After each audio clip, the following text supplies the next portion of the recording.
Akiaria hindi icera riake tauni-ini ya Wote, mwandiki mukaru ministry-ini ya nyumba na ukuria wa matura Charles Higa ni ugite ati waki wa nyumba icio kihutukira thirikari nene ni ukuhuthia muturire na njira nene amu nyumba icio marihi marikoragwo mari mabashirire.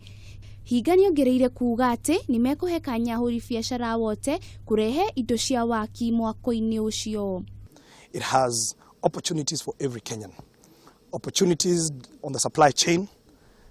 We have stripped the house to the bare components, doors, windows, locks, sockets, and we have standardized those things. Whether you're here in Makueni or in Voi, where we were about an hour ago, or in Homa Bay, affordable housing door is going to be the same size. Waki wa nyumba icio warika igukorwo na nyumba 230 na andu aria mekwamba kugulikana nyumba icio ni aruti wira othe ya thirikari.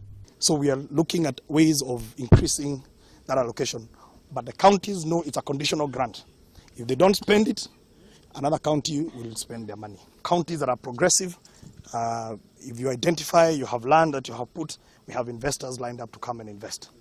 Mubango uyu wa Makueni ni umwe wa mibango iri yambiririe na gutiganirio guku bururi-ini kuria Higa ugite mbeca iria irogotagwo itirethiaga kuri thirikari ya county no irihetukagira bodi ya andu aria mari cirumbuiagia. Ngiribotera Kameme TV, chitagwo Wanjiru wa Foro.